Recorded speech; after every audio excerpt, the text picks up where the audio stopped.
కాదు. Praise the Lord. Hallelujah, hallelujah, hallelujah. ప్రతి hallelujah చెప్తున్నప్పుడు దేవుని కార్యాలు బయటికి రావాలా, మన ఆలోచనలకు వచ్చేయాలా, ఉత్తేజపరచాలి మన ఆలోచనలు అవి. Hallelujah, praise the Lord. Okay, last time మనం ఏం మాట్లాడుకోని గుర్తుందా?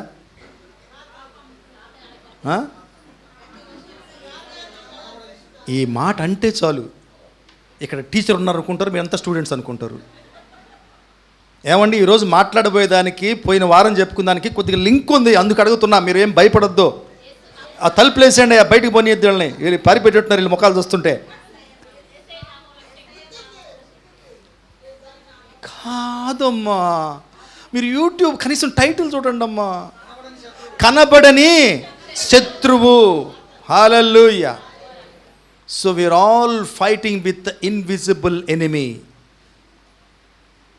We are all fighting with unseen enemy. మనకు కనిపించిన శత్రువుతో మన పోరాటం జరుగుతుంది. నువ్వు విశ్వాసివి అంటే, నేను విశ్వాసిని అంటే, మన యుద్ధము కనిపించిన శత్రువుతో జరుగుతుంది. హల్లెలూయా.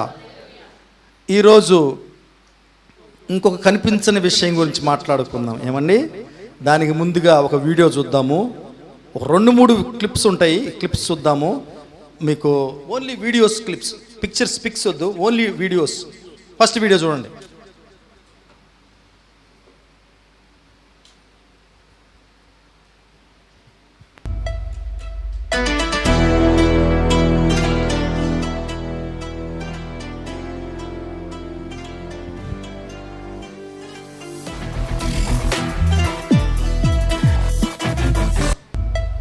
మళ్ళీ ఇంకోసారి చూడండి.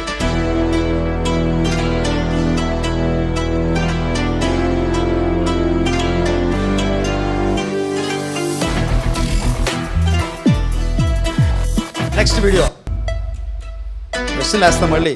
This is how powerful camouflage technology can be, as the person wearing this suit can literally disappear into their surroundings, as seen here where the person lays down on the ground and completely vanishes from the sight, enabling them to move undetected, but also gives them a tactical advantage in the battlefield.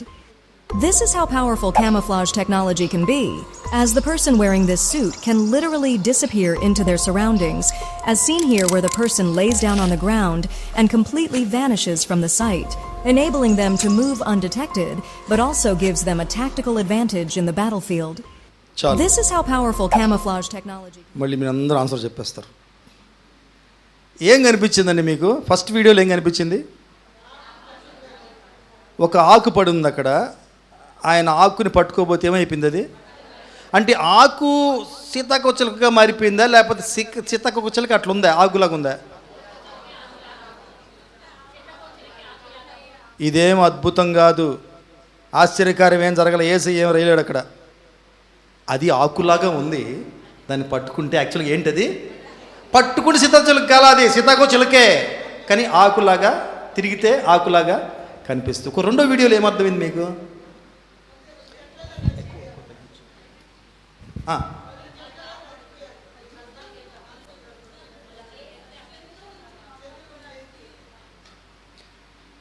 Military వాళ్ళు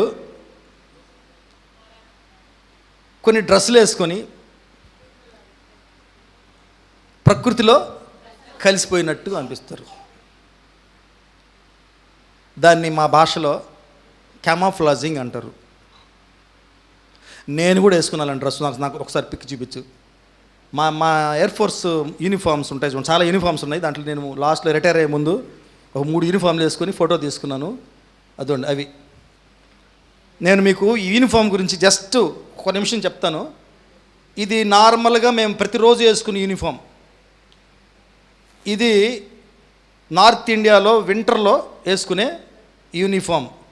ఇది north India అయినా south India అయినా ఎక్కడైనా శుక్రవారం, ప్రతి శుక్రవారము మేము uniform కంపల్సరీగా వేసుకోవాలి. దీంట్లో ఏమున్నాయండి, ఎట్లున్నాయి? ఆకులు అవన్నీ కనిపిస్తున్నాయి కదా. దీన్ని క్యామోఫ్లాజ్ యూనిఫామ్ అంటారు. ఓకే, మా భాషలో ఫీల్డ్ యూనిఫామ్ అనేవాళ్ళు. శుక్రవారం అది వేసుకోకపోతే మా మీద యాక్షన్ తీసుకునేవాళ్ళు. ఎందుకంటే కొంచెం చెమటలు ఎక్కువ పడతాయి దాంట్లో. సమ్మర్లో వేసుకోబుద్ధి అవ్వదు, అయినా కూడా వేసుకొని తీరాల. ఎందుకంటే అలవాటు చేస్తారు. ఎందుకంటే వీడియో చూపించాను కదా, అలాంటి పరిస్థితులు వస్తాయి. అలాంటి పరిస్థితులు వచ్చినప్పుడు మేము ప్రకృతిలో కలిసిపోయినట్టుగా మా యూనిఫామ్స్ ఉండాలి. ఓకే ఓకే తీసేసేయండి. రైట్. ఇప్పుడు నేను ఒక విషయం చెప్పాలనుకుంటున్నాను. ఎందుకు అసలు ఇవి ఆ సీతాకోచిలకు చూస్తే ఆకులాగా ఉండే, ఈ మిలిటరీ వాళ్ళు చూస్తే ఎక్కడ ఉంటే అక్కడ కలిసిపోయేదానికి ప్రయత్నిస్తుంది. ఎందుకండి ఈ ప్రయత్నాలన్నీ? అంటే ఎవరికో కనిపించకుండా ఉండడానికి ప్రయత్నాలు. ఆ సీతాకోకచిలక ఏంటి, దానికి ఎటువంటి డ్యామేజ్గా ఇలాంటి మనుషులు వస్తారు, పట్టుకొని కాసేపు ఆడుకొని నలిపేస్తారు దాన్ని. ఇలా తాము భద్రపరచుకోవడానికి దేవుడు వాటికి ఇచ్చినటువంటి ప్రకృతి సిద్ధమైనటువంటి నేచర్, అది ప్రకృతి సిద్ధమైనటువంటి ఆకారం. అది మీరు చాలా ఉన్నాయి ప్రకృతిలో. ఆ విధంగా ఊసరవెల్లిని చూసారా? అది ఎక్కడికి వెళ్తే అక్కడ కలర్ మారిపేస్తాడు. ఎవరి దగ్గరికి పోతే ఆ మాట మాట్లాడే వాళ్ళని ఏమంటారు? ఊసరవెల్లి అంటారు. ఓకే, కలర్లు మార్చేస్తుంది. అట్లా చాలా ఉన్నాయి. మిడతలు చూడొచ్చు మీరు, రకరకాల మిడతలు ఉంటాయి. గడ్డి దగ్గరికి పోతే గడ్డిలాగా ఉంటుంది, అది ఆకుపచ్చ చెట్టు దగ్గరికి పోతే ఆకుపచ్చ చెట్టులాగా ఉంటుంది మిడత. రకరకాలు ఉంటాయి. అదేవిధంగా మనల్ని మనము శత్రువు నుంచి కాపాడుకోవడానికి మిలిటరీ వాళ్ళు కూడా అటువంటి యూనిఫామ్స్ అటువంటివి తీసుకుంటారు. ఇంకా చాలా యూట్యూబ్లో చాలా చూశాను నేను, చాలా చాలా రకరకాలు ఉన్నాయి. ఒక ఆయన మొత్తము డ్రెస్ కుట్టించేశారు ఆయనకి ఆకులతోటి, ప్యాంటు షర్టు, ఈ మళ్ళీ చేతులు వేరు, మళ్ళీ ఇక్కడంతా వేరు. అవి పడుకుంటే అసలు ఏం గుర్తుపట్టట్లేదు, ఆయన ఆ పొదల్లో ఉన్నాడని గుర్తుపట్టడం లేదు. ఇట్లా రకరకాలు ఉంటాయి. నేను మిలిటరీలో ఉన్నప్పుడు రకరకాలు చూసేవాళ్ళము. మా యొక్క మెషినరీ, మా యంత్రాలు అవన్నీ పెట్టేసి పైన టెంట్లు వేసేవాళ్ళు. ఏం టెంట్లు అవి? క్యామోఫ్లాజ్ టెంట్లు. ఎడారిలో ఉంటే ఎండిపోయిన ఆకులు టెంట్లు వేసేవాళ్ళు, అంటే ఎల్లో కనిపించేది పైనుంచి. అలాగే మేము ఫారెస్ట్లో ఉంటే ఆకుపచ్చ టెంట్లు వేసేవాళ్ళు. అంటే టెంట్ అంటే మీరు ఇక్కడ చూసే టెంట్లు కాదు, అవి ఆకులుగా ఉంటాయి. టెంట్లు కూడా ఆకులాగా ఉంటాయి, అంటే రంధ్రాలుగా ఉంటాయి, అవి ఆకుల్లాగే ఉంటాయి. ఇలా చూసి చేసేవాళ్ళం అనమాట. ప్రతిరోజు దీని గురించి చెక్ చేయడానికి ఒక ఆఫీసర్ ఉండేవాడు. ఎక్కడైనా చిరిగిపోయినాయా, ఎక్కడైనా గాలి కొట్టుకుపోయినాయా, ఎందుకంటే అంత డేంజర్, అది కనపడకూడదు బయటికి మేము. ఎందుకు ఇవని? శత్రువు నుంచి మమ్మల్ని మేము భద్రపరచుకోవడానికి. ఇక్కడ ఒక మాట చెప్తాను, శత్రువుకి మేము కనిపించకూడదు. చెప్పండి అందరూ, శత్రువుకి నేను కనిపించకూడదు. హల్లెలూయా, ప్రైజ్ ద లార్డ్. ఏమండి, లాస్ట్ టైం ఏం తెలుసుకున్నాం మనము? కనిపించని శత్రువు. మన దేవుళ్ళు ఇంకో క్వాలిటీ కూడా ఉందండి, శత్రువుకి మనం కూడా కనిపించకుండా చేస్తాడు. హల్లెలూయా. చప్పట్లు కొడతాం ఒకసారి. నేను చప్పట్లు కొట్టడం బుద్ధట్లేదా? దేవుడు శత్రువుకి కూడా మనల్ని కనిపించకుండా చేయగలిగే సత్తా ఉన్నాడు దేవుడు, మన దేవుడు. హల్లెలూయా. వాడు కనిపించుకుంటా ఉంటే ఏమి, వాడు ప్రయత్నించేప్పుడు మనల్ని కూడా కనిపించకుండా చేస్తాడు దేవుడు. హల్లెలూయా, ప్రైజ్ ద లార్డ్. సో ఈరోజు మనము ఈ విషయం గురించి మాట్లాడుకోబోతాం. దేవుడు మనల్ని శత్రువుకి కనిపించనీయకుండా చేయగలడు. పక్కన చెప్పండి, దేవుడు నిన్ను నీ శత్రువు కనిపించకుండా చేస్తాడు. హల్లెలూయా. సో వాడే కాదు కనిపించకుండా ఉండేది, అవసరం వచ్చినప్పుడు, సమయం వచ్చినప్పుడు, వాడు మనల్ని ఎక్కుపెట్టి మనల్ని ధ్వంసం చేయాలని ప్రయత్నించినప్పుడు దేవుడు మనల్ని కూడా వాడికి కనిపించకుండా చేస్తాడు. అంటే మామూలు భాషలో చెప్పాలంటే ఏమండి, దేవుడు మనల్ని దాచగలడు. హల్లెలూయా. దేవుడు తన సన్నిధితో, తన భద్రతలో మనల్ని దాచుకుంటాడు. కోడిపిల్లని ఏ విధంగా తల్లి దాచుకుంటుందో అట్లాగే దేవుడు మనల్ని దాచుకుంటాడు. అందరికీ తెలిసిన ఒక మంచి వాక్యం చదువుదాము. కీర్తనలు 27వ అధ్యాయము 5వ వచనంలో ఈ మాట రాస్తుంటుంది. ఆపత్కాలమున ఆయన తన పర్ణశాలలో నన్ను దాచును, తన గుడారపు మాటున నన్ను దాచును, ఆశ్రయ దుర్గమం మీద ఆయన నన్ను ఎక్కించును. చూడండి, 2 సార్లు దాచును దాచును అనే మాటను చూడండి. నన్ను దాచును, గుడారపు మాటున నన్ను దాచును, తన పర్ణశాలలో నన్ను దాచును, గుడారపు మాటున నన్ను దాచును. సో శత్రువుకి కనిపించనీయకుండా చేయడం అంటే అర్థం ఇదే, ఆయన మనల్ని దాచగలడు. ఎవరి నుంచి దాచగలడు? శత్రువు నుంచి మనల్ని దాచుకోగలడు. హల్లెలూయా. ఓకే, ఒక చిన్న ఒక విషయాన్ని మాట్లాడుకుందామండి. బైబిల్లో ఒక మాట ఉంది. ఇర్మియాలో 36, మీరు చదువుతాను, ఎక్స్ప్లెయిన్ చేస్తాను. ఇర్మియా గ్రంథము 36 అధ్యాయంలో ఒక ఉదంతం రాసి ఉంది. ఏంటంటే, ఇర్మియాకి దేవుడు బయలుపరుస్తాడు యూదా ప్రజల గురించి ప్రవచించమని. వాళ్ళు పాపం చేస్తున్నారు, ఇంకనైనా వాళ్ళు మేలుకోకపోతే, ఇంకనైనా వాళ్ళు మారు మనసు పొందకపోతే వాళ్ళ మీదకి దండన వస్తుందని చెప్పు అంటే, ఈ యొక్క ఇర్మియా ఒక బారూక, తెలుగులో ఉంటారండి, బారూక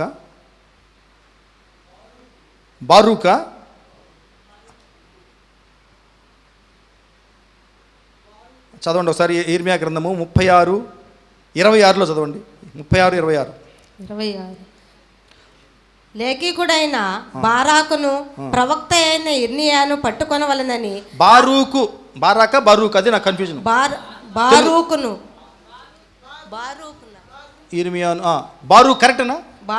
కరెక్టే కదా, రైట్, ఓకే.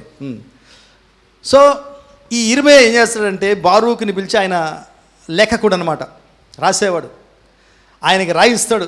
దేవుడు తనతో ఏం చెప్పాడు అనే దాన్ని రాయించి ఇది ప్రకటించమంటాడు. సో వీళ్ళు ప్రకటిస్తున్నప్పుడు ఈ విషయం కాస్త రాజుకి తెలుస్తుంది. ప్రజలకి ఇష్టం లేదు ఈ మాటలు. ఏమంటే, మీరు చర్చికి వచ్చినప్పటి నుంచి, మొదలెట్టినప్పటి నుంచి, మొదటి పాట నుంచి ఇక్కడ ఉండేవాళ్ళు, మిమ్మల్ని దేవుడు మొత్తుతాడు, మిమ్మల్ని దేవుడు నరుకుతాడు, మిమ్మల్ని దేవుడు శిక్షిస్తాడు, మిమ్మల్ని దేవుడు దూషిస్తాడు, మిమ్మల్ని దేవుడు అంటే మీరు ఉంటారా? చివరికి మమ్మల్ని దూషించి వెళ్ళిపోతారు మీరు. నువ్వు నీ ఆరాధన ఉండ, ఒక్క మాట అన్నా మంచి మాట వస్తుంది నోటికుండా, ఆ ఆశీర్వాదం పలకవయ్యా అంటారు. ఈ విషయంలో గుర్తొచ్చి చెప్తున్నానండి, ఆశీర్వాద పలుకులు పలకాలి, కానీ సమస్యల్లో ఉన్నప్పుడు, ఇబ్బందుల్లో ఉన్నప్పుడు, లేదా డేంజర్లో ఉన్నప్పుడు హెచ్చరికలు చేయాల్సిన బాధ్యత కూడా సంఘం మీద ఉంది. హల్లెలూయా. కాబట్టి అన్ని ఆశీర్వాదాలు ఎక్స్పెక్ట్ చేయొద్దు, దేవుడు హెచ్చరిస్తాడు కూడా మనల్ని. Praise the Lord. మరి ఇలా చేసినప్పుడు ఇక రాజు చెప్తాడు, వాళ్ళిద్దరిని అరెస్ట్ చేసి తీసుకురండి అని ఆజ్ఞ జారీ చేస్తాడు. ఎందుకంటే ఎవరికి నచ్చలేదు ఈ మాటలు.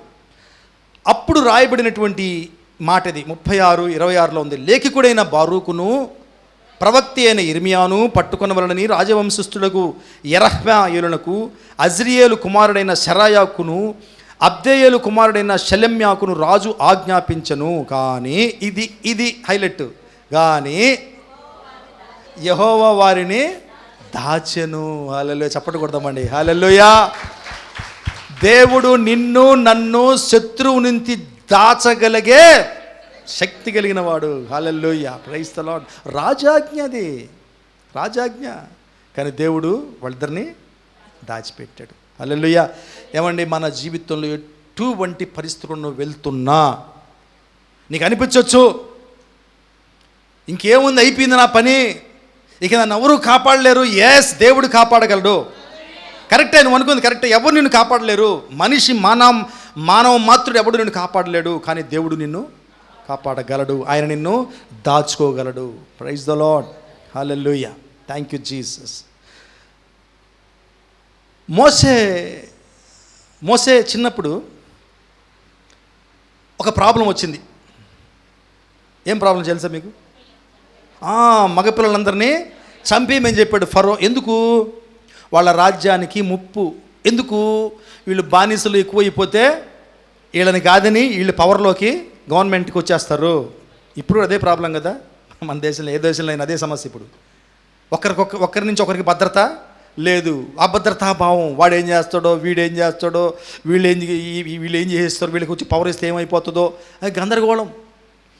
అదే పరిస్థితి ఆ రోజు వచ్చినప్పుడు ఈయన ఏం చెప్పాడంటే, వీళ్ళ బానిసలకి పుట్టిన ప్రతి మగపిల్లోని ఫినిష్ చేసేయండి అన్నాడు.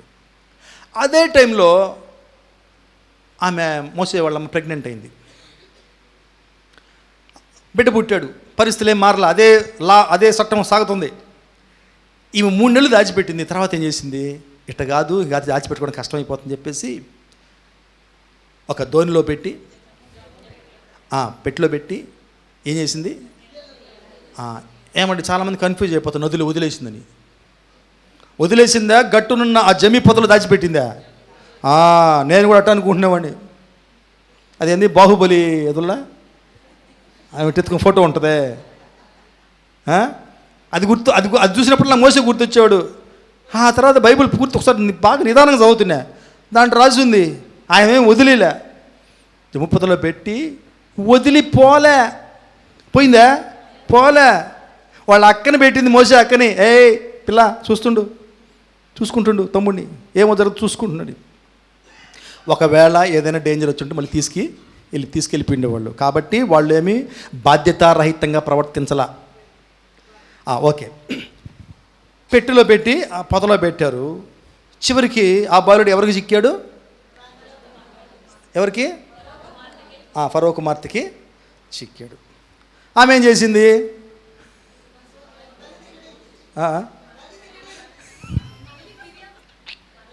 నాకు బల్లవో సార్ అనుకుంటే దేవుడి కార్యాలు ఎలా ఉంటాయి చూడండి. మోసేని ఏ విధంగా దాచాడండి శత్రువు నుంచి. అది దాచడమా అసలు? ఆ దాచడంలో ఎంత విచిత్రం ఉందండి, ఆశ్చర్యకరం ఉంది. దేవుడు దాచితే అట్లా ఉంటుంది. నన్ను దేవుడు దాచిపెడితే అలాంటి అద్భుతాలు జరుగుతాయి. హల్లెలూయా. ఆమె తీసుకెళ్ళి వాళ్ళ అమ్మకే ఇచ్చింది. ఫైనల్గా ఇంగ్లీష్లో ఐరనీ అంటారు.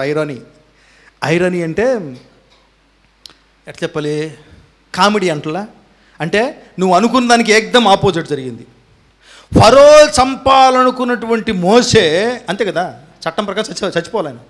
ఫరో చంపాలనుకున్న మోసే చివరికి ఎక్కడ తేలాడు? ప్యాలెస్లో తేలాడు. నవ్వు రావట్లేదు మీకు? ఎవరికి ఆధిపత్యం ఇచ్చేస్తే లేదా ఎవరి సంఖ్యని పెంచితే పవర్కి వస్తారని భయపడ్డాడో వాళ్ళల్లో ఒకడు వెళ్ళి ప్యాలెస్లో ఉన్నాడు ఇప్పుడు. హల్లెలూయా. అది దేవుడు దాచిపెట్టడం. Praise the Lord. హల్లెలూయా.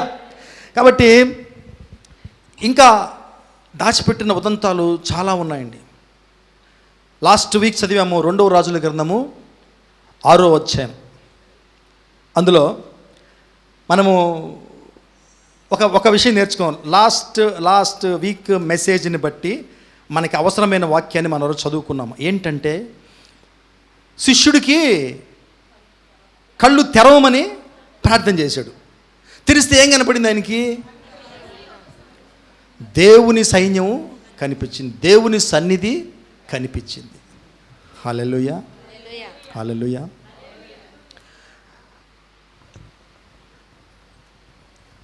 ఈయన ఇంకొక ప్రార్థన కూడా చేశాడంట. అదేం ప్రార్థన? దేవా, నన్ను పట్టుకోపోవడానికి ఎవరు ఇవన్నీ రాయలే బైబిల్లో. నేను ఎక్స్ప్లెయిన్ చేస్తున్నానండి. ఏమండి, నేను చెప్పేదంతా బైబిల్లో రాస్తే ఇంకేమి లే, చాలు. కాబట్టి ఏం జరిగిందో ఇది జరిగి ఉంటుందని మాట్లాడుకుంటున్నాం. ఈయన ఏం ప్రార్థించాడంటే, ప్రభువా, ఎవరైతే నన్ను పట్టుకుపోవడం, వాళ్ళు దేనికోసం వచ్చారు? వాళ్ళు అంత పెద్ద సైన్యం దేనికోసం వచ్చారు? ఇజ్రాయెల్ మీద అటాక్ చేయడానికా? రాజుని చంపేయడానికా? ఊరి కోన్ కిస్కా ఎలీషాను పట్టుకోవడానికి వచ్చారు వాళ్ళు. ఈయన ప్రార్థించాడు, అయ్యా, ఎవరైతే నన్ను పట్టుకుపోవడానికి వచ్చారో వాళ్ళ కళ్ళు మూసేయి ప్రభువా, వాళ్ళకి గుడ్డితనం దయచేయి ప్రభువా, కనపడకుండా చేయి ప్రభువా. ఏమండి, ఎన్ని థౌజండ్స్, ఎంత వేల మంది వచ్చి ఉంటారు సైన్యము. బైబిల్లో ఎక్స్ప్లెయిన్ చాలామంది వచ్చారు. వాళ్ళందరికీ గుడ్డితనం కలిగేశాడంట దేవుడు. వచ్చి తర్వాత రాసి ఉంటుంది, ఈయన ఎలీషా వాళ్ళని గైడ్ చేశాడంట. ఏమని? ఇక్కడ లేడు, మీరు చూసే అతను ఇక్కడ లేడు, మీరు రండి చూపిస్తాను, నన్ను ఫాలో అవ్వండి అని చెప్పి వీళ్ళందరూ తీసుకెళ్ళాడంట. ఏమంటే ఒక మాట చెప్పండి, ఇది శారీరక గుడ్డితనం అనుకుంటున్నారా? అంటే నిజంగా గుడ్డోళ్ళు అయిపోయి అయ్యో మమ్మల్ని నడిపించిన ఆయన అని అనుకుంటున్నారు మీరు? కాదు, నేను ఎక్స్ప్లెయిన్ చేస్తాను చూడండి. వచ్చి టక్ తలుపు కొట్టారు. ఎవరండి? అంత రీసెర్చ్ చేసిన వాళ్ళు ఎలీషా గురించి, ఎలీషా పలానా చోట ఉన్నాడు, పలానా ఇంట్లో ఉన్నాడని కనిపెట్టిన వాళ్ళు ఎలీషా ఎట్లుంటాడు తెలీదా? ఆ తెలిసిన వాళ్ళని పక్కన ఉండరా? ఇదిగో ఈయన ఎలీషా అని చెప్పుండరా? తలుపు కొట్టారు. ఎలీషా తలుపు తీశాడు. ఎవరు కావాలండి? ఏమండి, ఎలీషా కావాలండి. సార్, మీరు ఎత్తుకే వాళ్ళు ఇక్కడ లేరు సార్. కనబడలేదండి వాళ్ళకి. ఎలీషాని గుర్తుపట్టలేకపోయారు. హల్లెలూయా. అది దేవుడు దాచడం అంటే. ఎలీషా అన్నాడు, రండి రండి నాతో రండి, నేను చూపిస్తా. తీసుకెళ్ళి ఎక్కడికి తీసుకెళ్ళాడు?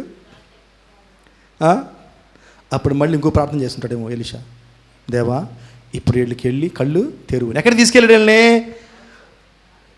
ఆ షమ్రోన్ సిటీలోకి తీసుకెళ్ళాడు. ఎక్కడ రాజు ఉంటాడో, ఎక్కడ సైన్యం ఉంటుందో, ఎక్కడ క్యాపిటల్లో అక్కడ తీసుకెళ్ళాడు. తీసుకెళ్ళి కళ్ళు తెరవమన్నాడు. మళ్ళీ ప్రార్థన చేశాడు, కళ్ళు తెరువు ప్రభువా. వీళ్ళకి కళ్ళు తెరిచాడు. ఏమన్నా మీరు ఊహించండి, నువ్వు ఎవరి కోసమైతే భయపడుతుంటావు అన్ని దినాలు అన్ని సంవత్సరాలు, ఒక్కసారి నువ్వు కళ్ళు తెరిచిన వాళ్ళు నీ ముందు ఎట్టుంటావు నువ్వు? అనవా అంటావా? అది జరిగింది అక్కడ. తీసుకెళ్ళి ఎవరి నోట్లో పడ్డారు? సింహపు నోట్లో పడున్నారు. ఆ తర్వాత ఏం జరిగింది అది వేరు. దేవుడు వాళ్ళని వదిలిపించేటట్టుగా చేశాడు, కనికరం పెట్టి. ఒక మాట రాసిన, ఆ తర్వాత మళ్ళీ వాళ్ళు షమ్రోను వైపు రాలేదంట వాళ్ళు. ఓకే, ఇక్కడ ఒక విషయము ఏం చెప్తున్నానంటే, దేవుడు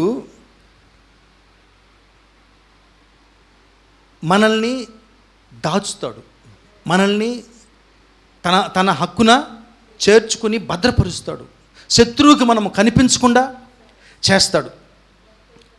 ఓకే, సో ఇక్కడ చూడండి, వాళ్ళు అంటే మన సెకండ్ పార్ట్ ఈరోజు మనం ఫస్ట్ పార్ట్ ధ్యానించుకున్నాము రాజుల గ్రంథంలో. ఎలీషా విషయంలో మొదటి పార్ట్ ఎవరిది? అతనికి కనిపించని దేవుడు కనిపించేటట్టుగా చేయడము. అంటే దేవుడు కనిపించని దేవుణ్ణి ఈ యొక్క ఎలీషా శిష్యుడి కనిపించేటట్టుగా చేయడము. ఇక్కడ శత్రువు కళ్ళని మూసివేయడం. Praise the Lord. శత్రువు కళ్ళని మూసివేయడం, కనిపించకుండా చేయడం. హల్లెలూయా. సో ఎంత దగ్గరగా నీకు శత్రువు వచ్చినా, ఎలీషాకి ఇంటి ముందుకు వచ్చారు, వాళ్ళు డోర్ దగ్గరికి వచ్చారు, ఎలీషాని ఏమీ చేయలేకపోయారు. దానికి తోను మళ్ళీ ఇంగ్లీష్ పదం యూజ్ చేస్తా, ఐరానీ, కామెడీ ఏంటి ఇక్కడ? ఎవరి కోసం వచ్చారో ఆయనతోనే పోయి ఇరుక్కున్నారు. హల్లెలూయా. దేవుడు మనల్ని దాచితే అలా ఉంటుందండి. Hallelujah. Praise the Lord. Okay, so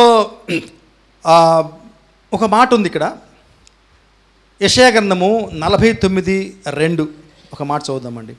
నా నోరు వాడిగల ఖడ్గముగా ఆయన చేసి ఉన్నాడు, తన చేతి నీడలో నన్ను దాచి ఉన్నాడు, నన్ను మెరుగుపెట్టిన అంబుగా చేసి తన అంబుల పొదిలో మూసిపెట్టి ఉన్నాడు. ఏమన్నా ఒక్కొక్కసారి దేవుడు కేవలము శత్రువు నుంచి నిన్ను దాచి అంటే కేవలము నీకే అపాయము కలగకుండా మాత్రమే చేయడు. ఏం చేస్తాడు తెలుసా? ఎప్పుడు దాచుతాడు తెలుసా దేవుడు? ఇంకొక సమయంలో కూడా దాచుతాడు. ఎప్పుడంటే ఇక్కడ చూడండి, నా నోరు వాడిగల ఖడ్గముగా చేసి ఉన్నాడు, తన చేతి నీడలో నన్ను దాచి ఉన్నాడు. ఇక్కడ చూడండి, నన్ను మెరుగుపెట్టిన అంబుగా చేసి తన అంబుల పొదిలో మూసిపెట్టి ఉన్నాడు. ఎందుకండి? బాగా దాన్ని ఏమంటారు, దాన్ని సానబెట్టి దాన్ని షార్ప్ చేసి మరి అంబుల పొదిలో పెట్టుకున్నాడంట. వాడుకోవాలి కదా. దేవుడు మనల్ని ప్రిపేర్ చేసి దాచిపెట్టుకుంటాడు. ఎందుకు తెలుసా? మామూలుగా నువ్వు ఏదో నీకున్న కెపాసిటీ నేను వదిలిపెడితే నువ్వు ఒక్కరిని చంపగలమేమో. నువ్వు రెడీ చేసి భద్రపరిచి దాచిపెట్టి కరెక్ట్ సమయానికి వదిలేడు అనుకో, నిన్ను 100 మందిని చంపేస్తావు నువ్వు. హల్లెలూయా. ఇందుకోసంగా కూడా దేవుడు నిన్ను ఒక్కొక్కసారి దాచిపెట్టు. చాలామంది అనుకుంటూ ఉంటారు, ఏంటి నాకేమీ జరగట్లేదే, ఎంతకాలం నుంచి నేను ఎదురు చూస్తున్నాను, ఎప్పుడు నేను ఇంకా విజయం సాధిస్తాను, ఎప్పుడు దీన్ని ఛేదిస్తాను, ఎప్పుడు ఈ కష్టాలను ఛేదించి వెళ్ళిపోతాను. ఏమండి, డెఫినెట్గా ఒక రోజు వస్తుంది మనకి. Definitely one day will come. అప్పటికి నువ్వు సిద్ధపడిపోయి ఉంటావు, నువ్వు వెరీ వెల్ ఏబుల్ అయిపోయి ఉంటావు. నువ్వు ఈ సైలెన్స్ అంతా దానికోసమే. ఒకరోజు నువ్వు ఇప్పుడు ఒకవేళ బహుశా ఒక చిన్న కష్టాన్ని ఎదుర్కోవడానికి, అరే నాకు ఎందుకు ఇది ఎదుర్కోలేకపోతున్నా అని బాధపడుతున్నావేమో. ఒకరోజు నువ్వు ఎంత బలాఢ్యుడు అవుతావంటే 100 కష్టాలు వచ్చినా నువ్వు ఎదుర్కొంటావు, వాటిని జయిస్తావు. హల్లెలూయా. అందుకోసంగా నిన్ను దేవుడు దాచి ట్రైనింగ్ ఇస్తున్నాడు, దేవుడు దాచి నిన్ను బలపరుస్తున్నాడు. Praise the Lord. సో ఏమండి, డిలేలు, ఆలస్యాలు వాటి గురించి మనం సణుక్కోవద్దు, గొణుక్కోవద్దు. అంటున్నాను కానీ నాకు వస్తాయి అలాంటివి, నాకు కూడా చెప్పుకుంటున్నాను నేను.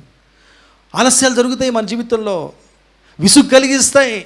కానీ మనము ఇది నమ్మాలి, దేవుడు నన్ను భద్రపరిచి నన్ను సిద్ధపరుస్తున్నాడు, నన్ను గొప్పగా నాకు విజయాన్ని ఇవ్వబోతున్నాడు. అందుకోసం కూడా దేవుడు మనల్ని దాచిపెడతాడు, శత్రువు కనిపించకుండా దాచిపెడతాడండి. హల్లెలూయా. ఓకే, అలాగే 91వ కీర్తన 1 మనందరికి బాగా తెలిసిన కీర్తన. ఇందులో ఒక మాట రాసి ఉంటుంది, చూడండి, చదవండి.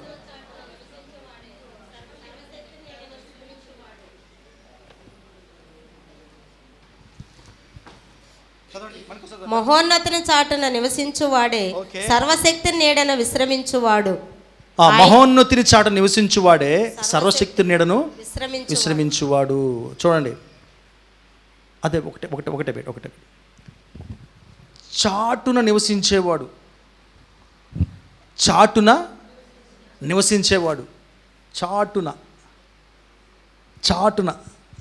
చాటున అంటే ఏంటండి? ఇది చాటున అంతే కదా. చాటున నివసించేవాడు అంటే ఏంటి? దాక్కోవడమే కదా.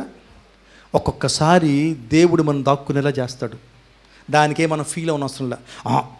నేనేంది భయపడేది, నా దేవుడు యెహోవా సృష్టికర్త. దేవుడు లాగి వెనక్కి నిన్ను ఇక్కడ ఉండరా కాసేపు అంటాడు. మనమేమో మన ఇగో అన్నమాట, అహం. నన్ను ఏమనుకుంటారు, నేను వస్తా, బయటికి పోతావు, వస్తే బయటికి ఇంక అడ్రస్సే లేవు. కాబట్టి మహోన్నతిని చాటున నివసించువాడే సర్వశక్తిని నీడను విశ్రమించి. ఏమండి, మనం ఏమి అవమానం ఫీల్ అవనవసరంలా ఆయన చాటున నివసిస్తే. యాక్చువల్గా ఎవరు అంటే మనము సర్వశక్తిని నీడను విశ్రమించేవాళ్ళం. నీకు అనిపించవచ్చు, ఏంటి నేను దాక్కో ఉన్నానని. యాక్చువల్గా నువ్వేం చేస్తున్నావు? విశ్రమిస్తున్నావు, రిలాక్సింగ్. ఆయన షేడ్లో, ఆయన నీడలో నువ్వు విశ్రమిస్తున్నట్టు లెక్క. కాబట్టి ఆయన దాచిపెడితే గుంజుకొని బయటికి రావద్దు మనం. అవునా? పక్కన చెప్పండి, దేవుడు నేను దాచిపెడితే గింజుకొని బయటికి రాకు. హల్లెలూయా. మనం వస్తాం, బయటికి వస్తాం. ఒకరోజు ఇందాక చూసాం కదా, ప్రిపేర్ అయిన బాణంలాగా వస్తాం బయటికి. హల్లెలూయా. అప్పుడు వెళ్తాడు దేవుడు, ఇప్పుడు వరా పో. Praise God. హల్లెలూయా. ఓకే, ఇంకొక ఉదంతం చెప్పి మనము ముందుకు వెళ్ళిపోదామండి. దావీదు, సౌలు గురించి మనకు బాగా తెలుసు. దావీదు ఏమన్నా చెడ్డ చేశాడండి సౌలుకి? పాపం, నాకు తెలిసి మన భూతద్దాలు పెట్టి తికినా కనిపించదు. అయితే అన్నీ మంచి చేశాడు, చెడ్డట్టు వదిలేండి, మంచి చేశాడు.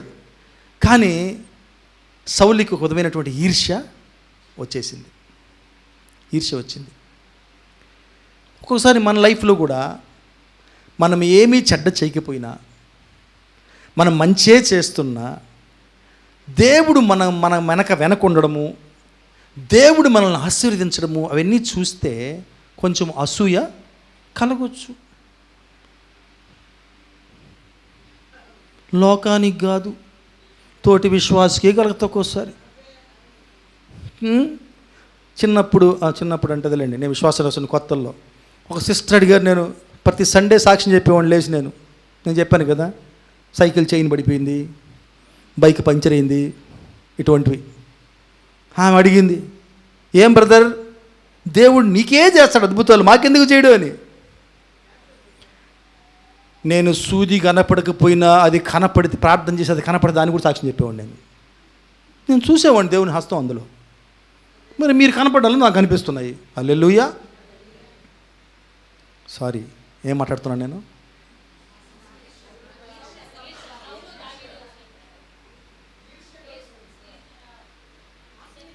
అవునండి, వస్తుంది. ఓకే. కాబట్టి ఈయనకి తెలియని ఈర్ష్య వచ్చేసింది. అలాగే మన లైఫ్లో కూడా దేవుడి హస్తం మనం వెనుకున్నప్పుడు మనం ఖచ్చితంగా ఆశీర్వదించబడతాం. ఖచ్చితంగా నీ వెనుక దేవుని కార్యాలు అర్థమవుతుంటాయి, కనిపిస్తుంటాయి. దేవుడు ఆమె పక్కన ఉన్నాడండి, ఆ బ్రదర్ సిస్టర్తో ఉన్నాడండి దేవుడు, తమాషా కాదు. కావాలంటే చూడండి వాళ్ళ లైఫ్ అనే పరిస్థితులు వస్తాయి. ఒకసారి ఒక సేవకుడు చెప్తుంటే విన్నా, ఆయన ఈర్ష్య తట్టుకోలేక, వేరే వాళ్ళకి తన మీద ఈర్ష్య తట్టుకోలేక ఆయన ప్రార్థించడం మొదలెట్టా అంట, అయ్యా నన్ను కొద్దిగా తక్కువ ఆశీర్వదించిన ఆయన, నన్ను కొద్దిగా తక్కువ ఆశీర్వదించు ప్రభువా, వాళ్ళకు కూడా కొద్దిగా అయిన ఆయన, కొద్దిగట చల్లు ప్రభువా, కొద్దిగా నాకు ఆపు ప్రభువా అని ప్రార్థించాడంట. ఏమండి, అటువంటి ఈర్ష్య కలిగిన పరిస్థితుల మధ్య మనం ఒకసారి నివసించాల్సి వస్తుంది. కానీ మనం భయపడిన అవసరం లేదు. దేవుడు మన లాస్ట్ టైం అనుకున్నాం కదా, ప్రతి ఈర్ష్య కలిగించే ఆత్మని మనం యేసు నామంలో గద్దించాలా.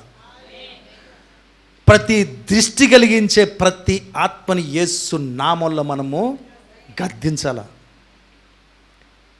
అటువంటి మనుష్యుల నుంచి దేవుడు మనల్ని దాచుతాడు. Praise the Lord. సో ఇక్కడ సౌలు దావీదుకు జరుగుతున్నటువంటి క్లాష్లో ఒకానొకసారి దావీదు పారిపోవాల్సి వచ్చింది. సౌలు దగ్గర నుంచి పారిపోయి ఎక్కడెక్కడో తిరుగుతున్నాడు పాపం. ఆయన అడవుల్లో గుహల్లో దాక్కుంటూ తిరుగుతూ ఉన్నాడు, తన జీవితాన్ని అట్లా వెళ్ళబుచ్చుతున్నాడు. ఒక పక్క సౌలు సైన్యాన్ని వేసుకుని వచ్చేసాడు ఎత్తుక్కుంటూ. నిజంగా సౌలుతో దావీదు అంటాడు కదా, అయ్యా నేను కుక్క లాంటి వాడిని అంటాడు కదా, నేను ఒక జంతువు లాంటి వాడిని, ముందు నాతో ఏంది ప్రభువా ఇవన్నీ. మనం కూడా ఒకసారి అవసరం పట్టే మాట్లాడతాం కదా, అయ్యా అయ్యా నేనెంతయ్యా నీ ముందు నాతో ఏందయ్యా ఇవన్నీ. స్వామి దొరికితే జుట్టు, లేకపోతే కాళ్ళు. కానీ దావీదు అటువంటి స్వభావం కలిగిన వాడు కాదు, నిజంగా తగ్గించుకున్నాడు. దేవుడి ముందు రుజువు చేసుకున్నాడు దాన్ని. ఆయన చేతికి దొరికినా సౌలు చంపల, అది ఆయన యథార్థత. ఓకే, మ్యాటర్ ఏంటంటే ఈ సౌలు ఎన్ని వెతికినా దావీదు దొరకట్ల. కారణం హల్లెలూయా. చూడండి ఒక మాట చదువుదాము. మొదటి సమయాలు యాక్చువల్గా 22 నుంచి 26 అధ్యాయాల అంతా దావీదు ఆ రోడ్లో తిరగడం, దాక్కుని తిరగడం అంత గురించి ఉంటుంది. అయితే ఒక వాక్యం మాత్రం చదువుదాము. 23:14 మొదటి సమయాలు 23:14 ఈ మాట రాసి ఉంటుంది. అయితే చదువు. అయితే దావీదు అరణ్యములోని కొండ స్థలముల యందును జీవోను అరణ్యమును ఒక పర్వతమందున నివాసము చేయుచుండెను. సౌలు అనుదినము అతను వెతికినను దేవుడు సౌలు చేతికి అతన్ని అప్పగించలేదు. హల్లెలూయా. చెప్పండి మీరు కూడా మనస్ఫూర్తి చెప్పాలా హల్లెలూయా. సపోర్ట్ కూడా కొట్టండి, పర్లేదు, అన్నీ ఒకటే. ఏం జరిగిందండి? సౌలు చేతికి అతన్ని అప్పగించలేదు. That is how God hides us. ఆ విధంగా దాచుతాడు మనల్ని. ఫైనల్గా పట్టేసుకున్నాడండి ఆల్మోస్ట్ దావీదుని. చదువుదాం ఆ మాట కూడా. చూడండి, అది ఎక్కడంటే మొదటి సమయంలో 27 సేమ్ అదే అధ్యాయంలో 26-28 వచ్చేటప్పటికి ఆ దగ్గరికి వచ్చేసారు. బాగా ఇద్దరు దగ్గరికి వచ్చేసారు. జస్ట్ కొండ ఒకటి అడ్డం ఉంది, పట్టేసుకుంటారు. ఇంకా దావీదు తప్పించుకోలేడు. ఆ పరిస్థితిలో ఏం జరిగింది చూడండి. అయితే సౌలు పర్వతము ఈ తట్టునకు దావీదును అతని జనులను పర్వతమును ఆ తట్టును పోవుచుండగా దావీదు సౌలు దగ్గర నుండి తప్పించుకొని పోవాలనని త్వరపడుచుండెను. సౌలును అతని జనులను దావీదును అతని జనులను పట్టుకొనవలనని వారిని చుట్టుకొని చుండిరి. ఇట్లుండగా దూత ఒకడు సౌలు నద్దకు వచ్చి, నీ త్వరగా రమ్ము, ఫిలిష్తీయులు దండెత్తి వచ్చి దేశంలో సొరబడి ఉన్నారని చెప్పగా సౌలు దావీదును తరుముట మాని వెనుకకు తిరిగి ఫిలిష్తీయులను ఎదుర్కొనపోయాను. కాబట్టి చాలమ్మా.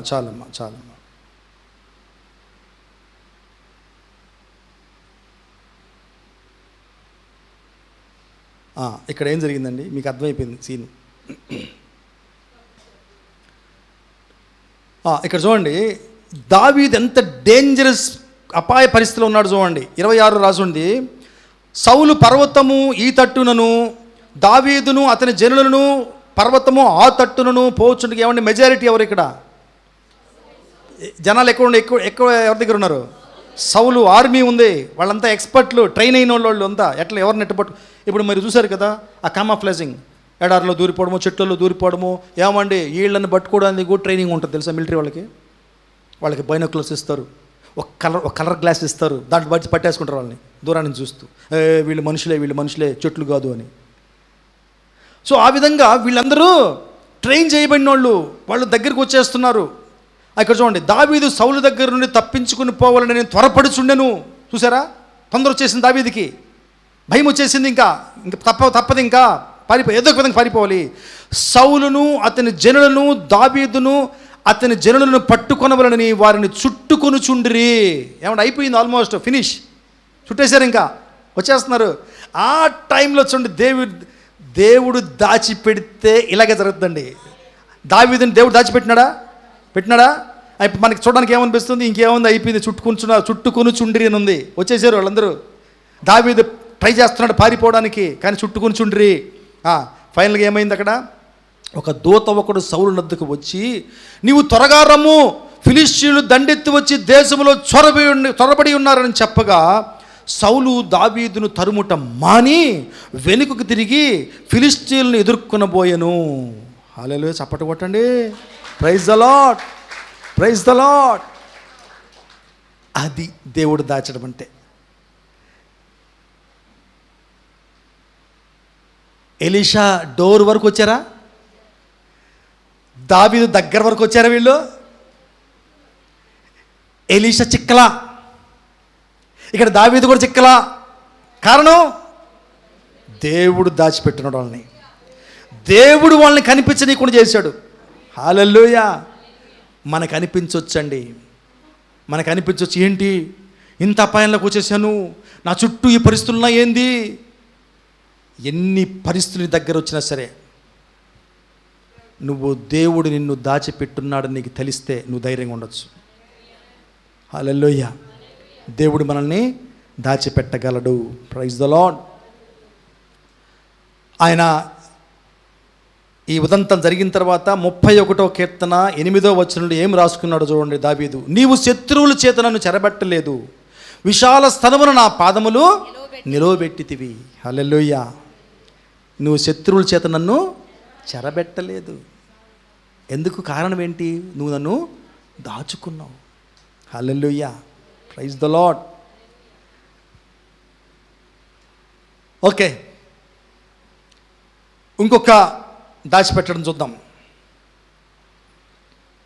మనందరికీ తెలుసు, నిర్గమకాండము 12వ అధ్యాయంలో ఒక మాట ఉంటుంది. ఒక మాట కాదు, ఉదంతం ఉంటుంది. ఏంటి ఉదంతం అంటే, ఈయన ఫరో ఒక పట్టణాన్ని వదలడు, వీళ్ళని ఇజ్రాయెల్ని వదలడానికి ఒప్పుకోడు. దేవుడు చాలా దండనలు తెస్తాడు వాళ్ళ మీద. ప్రతిసారి ఆయన మనసు మళ్ళీ కఠినపడిపోతుంటుంది. అది కూడా దేవుడే అనుమతించినట్టుగా మనం చదువుతాం. ఆయన యొక్క మహత్కార్యాలు బయలుపరచడానికి.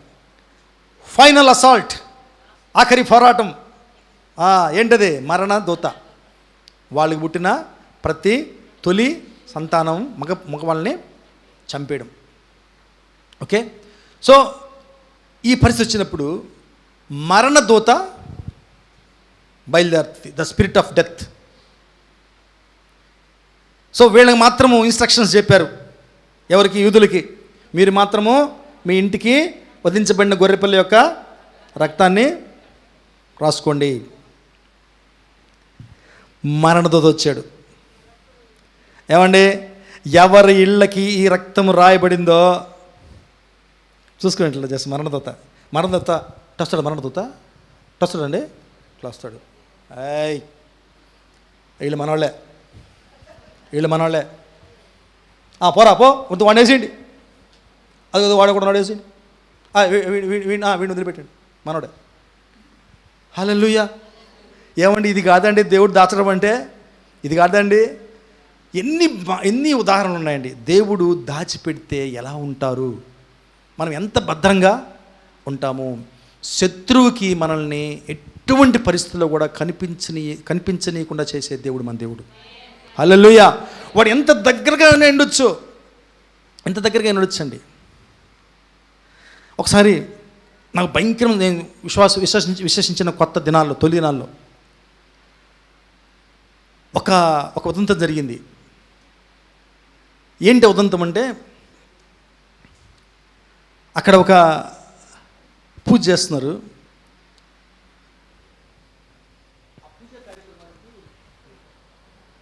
నన్ను బలవంతంగా రమ్మంటున్నారు. నేను అప్పుడే రక్షించబడున్నాను, నాకు ఇష్టం లేదు. అయితే నేనేమన్నా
దాస్తాడండి.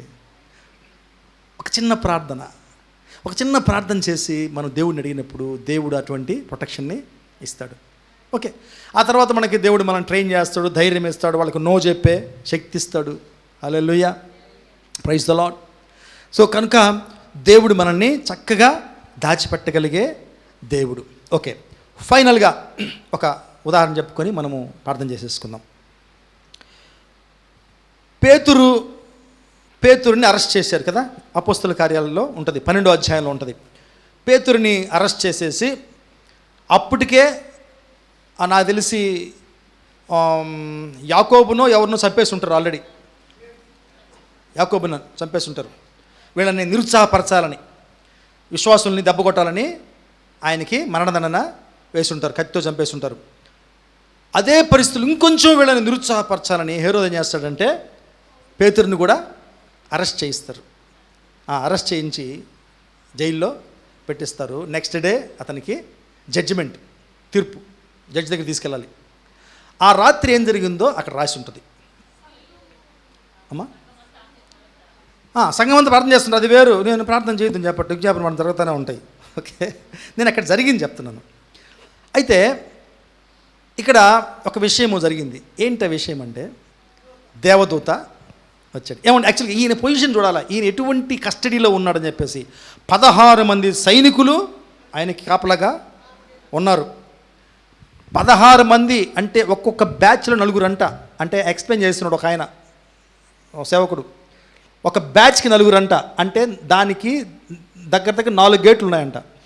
4 గేట్లలో ఒక గేట్ దగ్గర 4 అంట సెక్యూరిటీ. 4 గేట్లు దాటిపోవాలి, బయటికి దాటిపోవాలంటే జైలు నుంచి. ఇప్పుడు కూడా చూడండి, సెంట్రల్ జైలు అంటే చూస్తే చాలా సెక్యూరిటీ ఉంటుంది. అది కాకుండా ఈయన్ని పేతురు నువ్వు పడుకో అని చెప్పలా, ఆయనకి చైన్లు వేసి, ఆ చైన్లు ఎవరు కట్టుకున్నారు? సైనికులు కట్టుకొని, పక్కన సైనికులు కూడా. ఏమండి, మీరు ఎప్పుడైనా పక్కన ఒక్కొక్కసారి పక్కన ఎవరైనా పడుకుంటేనే సగించదు, మనకి సగించదు. ఈ మధ్య మా మహిమ నేను ఒంటరిగా పడుకుంటా అని చెప్పేసి ఒంటరిగా పడుకుంటుంది ఈ మధ్య. ఎంత పట్టట్లేదంటే ఎవరన్నా పక్కన ఉంటే, వాళ్ళ అమ్మ దగ్గర పడుకుంటేది, అప్పుడప్పుడు నా దగ్గర పడుకునేది అని చెప్పేసి ఒంటరిగా పడుకుంటుంది అనమాట. అట్లా మనకు ఒక్కొక్కసారి ఎస్పెషల్లీ సమ్మర్లో, ఎండాకాలంలో ఎవరిని తగిలినా కూడా మనకి చిరాకు ఉంటుంది. దూరంగా అంటాం. మనకే అట్టుంటే చైన్లు వేసి కట్టేసి వాళ్ళు సైనికులు నిద్రపోతారండి. అట్లా నిద్రపోతారా? పేతురు నిద్రపోతారు. పోనీ మీరు చెప్పండి, పేతురు నిద్ర వస్తుందా? ఆయన దుఃఖం లేకపోయినా స్తుతిస్తుంటాడు దేవుణ్ణి, అలర్ట్గా ఉంటాడు. Praise the Lord, praise the Lord. దేవా, రేపు నా జడ్జిమెంట్ నాయన, రేపు మాట్లాడే శక్తి దయచేయండి. ఇవన్నీ రాయలేదు, చెప్తున్నా. ఇలాంటివి అరుస్తుంటాయి పేతురు మనసులో. పేతురుని అక్కడ పెట్టుకొని రేపు జడ్జిమెంట్కి తీసుకెళ్ళాలి, అరే నిద్రపోరా అని చెప్పేసి వీళ్ళు నిద్రపోరు, వీళ్ళు నిద్రపోరు, సైనికులు. ఓకే, అది పరిస్థితి. అక్కడేమో 16 మంది కాపలా ఉన్నారు. నేను మూడు వచనాలు చదువుతాను, దాంట్లో ఏం రాసినారో చూద్దాం. అపోస్తుల కార్యాలు 12వ అధ్యాయము 7వ వచనము. ఇదిగో ప్రభువు దూత అతని దగ్గర నిలిచెను, అతడు ఉండిన గదిలో వెలుగు ప్రకాశించును. ఏమండి,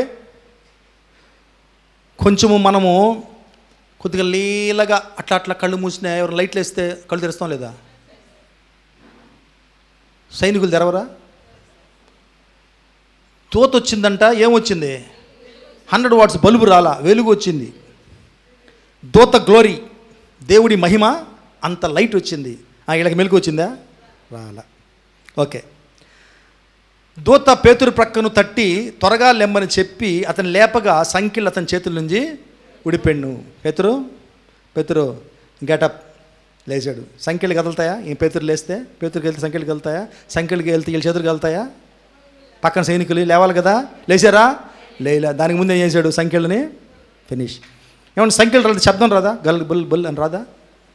లేవల వీళ్ళు. ఓకే, ఇంకా చూడండి. అప్పుడు దూత అతనితో, నీవు నడుము కట్టుకుని చెప్పులు తొడుక్కును మనను. అతడు అలాగ చేసిన తర్వాత దూత నీ వస్త్రం పైన వేసుకుని నా వెంబడి రమ్మని అతనితో చెప్పిన డిస్కషన్ జరిగింది అక్కడ. డిస్కషన్ ఊరినే పేతురు బుష్ అనగానే పేతురు డుష్ అని భయం అయిపోయి బయట డుష్ అని తేల్లా. ఇవన్నీ డిస్కషన్లు అక్కడ జరిగినాయి వాళ్ళ మధ్య. ఓకే, అంటే మాటలు జరుగుతున్నాయి. వీళ్ళకి మెలకు వచ్చిందా? రాలా. ఓకే. అతడు వెలుపలికి వచ్చి దూత వెంబడి వెళ్ళి దూత వలన జరిగినది నిజముగా జరిగిన గ్రహింపక తనకు దర్శనము కలిగినని తలంచెను. పేతురు గుడ్ అవుట్ వచ్చింది. నిజమా కాదా? ఇది నిజమే, దర్శనం కాదు, నిజంగా జరుగుతున్నాయి ఇవన్నీ. ఓకే, ఇప్పుడు 12:10 ఉంచండి. మొదటి కావలిని రెండవ కావలిని దాటి పట్టణమునకు పోవు ఇనుప గవిని యొద్దకు వచ్చినప్పుడు దానంతట అదే వారికి తెరుచుకును. వారు బయలుదేరి ఒక వీధి దాటిన వెంటనే దూత అతనిని విడిచిపోయాను. హల్లెలూయా. నేనేం చెప్తున్నానంటే కరెక్ట్. వీళ్ళు ఇదంతా అయిపోయింది, ఆ మెలకు వచ్చింది వాళ్ళకి. అల్లా గొల్లా చేశారు, చివరికి చచ్చారు వాళ్ళందరూ. తెలుసా? హేరోదు వాళ్ళందరికీ పనిష్మెంట్ ఇచ్చాడు, మరణదండన వేసాడు వాళ్ళకి. ఓకే, ఏం చెప్తున్నామంటే విషయం ఏంటంటే ఇక్కడ ఆయన అంత డిస్కషన్ జరుగుతున్న వీళ్ళకి మెలకు రాల. 16 మంది సెక్యూరిటీ పీపుల్ ఉన్న వాళ్ళకి స్వరంలో కూడా లేరు వాళ్ళు. ఎట్టు జరిగిందండి అది? ఆన్సర్ ఒకతే, దేవుడు దాచాడు గనుక. హల్లెలూయా, ప్రైజ్ ది లార్డ్. దేవుడు నిన్ను నన్ను దాచిపెడితే ఇలాగే ఉంటాయి. శత్రువు పక్కనే ఉంటాడు, పూర్తిగా చుట్టుముట్టేసి ఉంటాడు.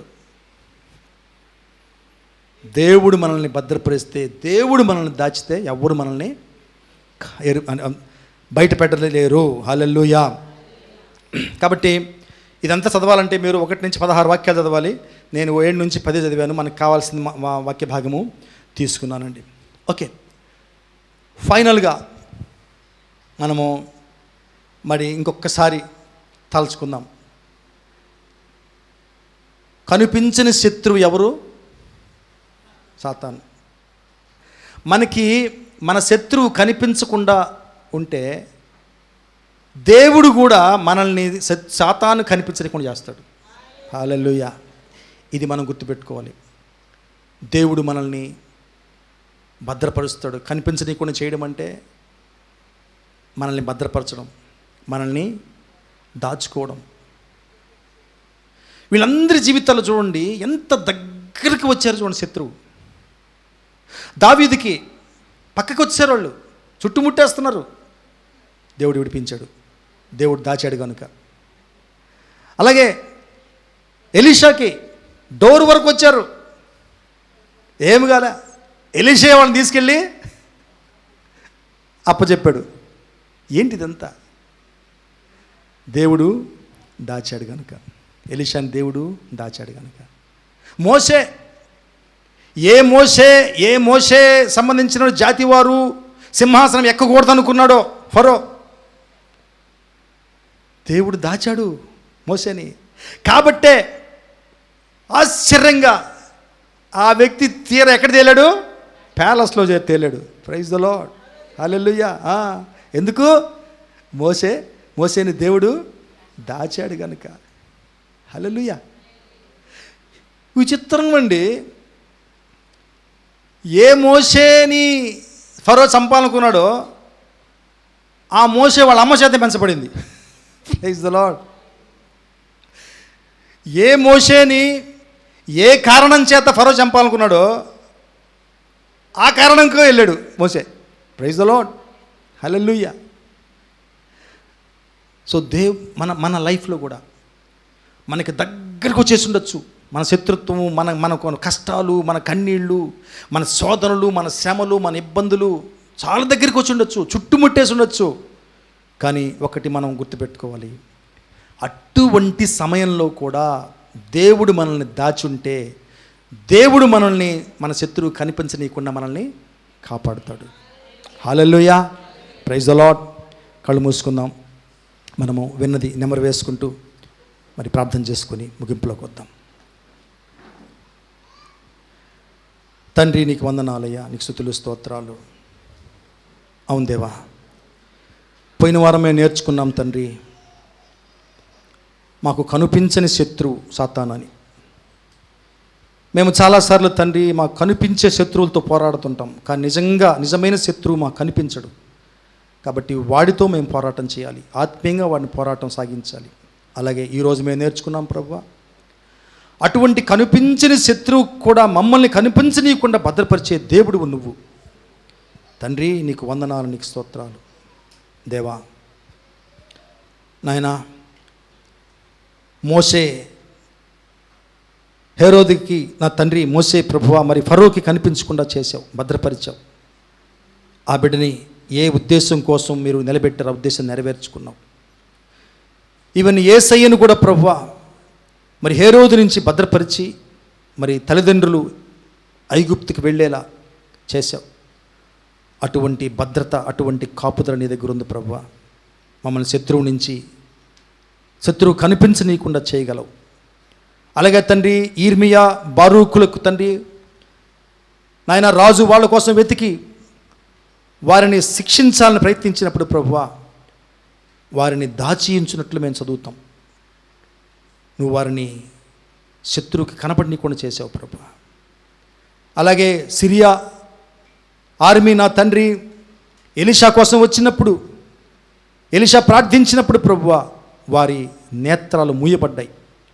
వారికి ఎలీషా కనిపించకుండా పోవడమే కాదు, అదే ఎలీషా వాళ్ళని మరి నిజమైన స్థావరానికి తండ్రి రాజు సైనికుల దగ్గరికి తీసుకెళ్ళగలిగే విధంగా చేశావు. అయ్యా, నువ్వు మమ్మల్ని కనిపించకుండా చేయగలవు తండ్రి. ప్రభువా మేము ప్రార్థిస్తున్నాం తండ్రి, సౌలు ఎంత వెతికినా దావీదు కనిపించకుండా చేశావు.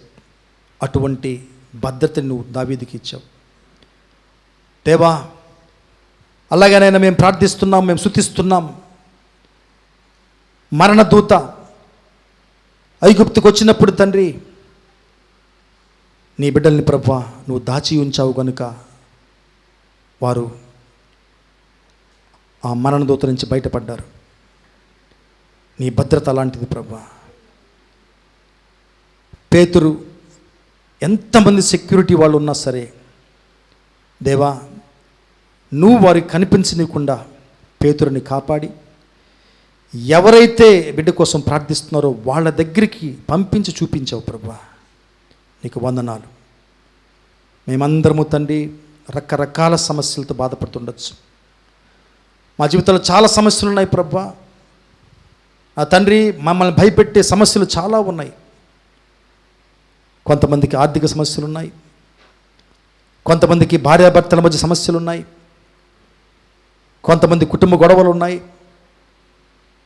కొంతమందికి దేవా మరి ఆఫీస్లో సమస్యలు ఉన్నాయి, కొంతమందికి నేమో ఆత్మీయంగా అయ్యా మరి డిస్టర్బెన్సెస్ ఉన్నాయి, మరి కొంతమందికి అయ్యా వారి పేదరికంతో యుద్ధం చేస్తున్నారు, మరి కొంతమంది తండ్రి అప్పులతో యుద్ధం చేస్తున్నారు.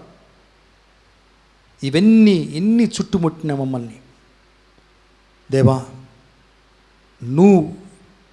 మేము నిన్ను వెంబడిస్తే, నీ చేయి మేము పెట్టుకుంటే తండ్రి మమ్మల్ని నువ్వు దాచగలవు. ఇవేవి పరిస్థితులు కూడా మమ్మల్ని తాకకుండా మమ్మల్ని భద్రపరచగలవు. దేవా, మమ్మల్ని కనిపించనీయకుండా, శత్రువుకి కనిపించనీయకుండా కాపాడే దేవుడివని నేను నమ్మగలిగే విశ్వాసం అందరికీ దయచేయండి, సహాయం చేయండి. ఈ వాక్యం అందరికీ ఆశీర్వాదమగినట్లు వినడం మాత్రమే కాదు ప్రభువా, ఇది ప్రాక్టీస్ చేసి ఇటువంటి విశ్వాసంలో మేము ఎదిగే కృప మా అందరికీ దయచేయమని యేసయ్య పరిశుద్ధ నామంలో అడిగి వేడుకొంచున్నాం పరమ తండ్రి. Amen, amen. Praise the Lord. Thank you Jesus. Hallelujah. Praise the Lord. మరి సమయంలో మనం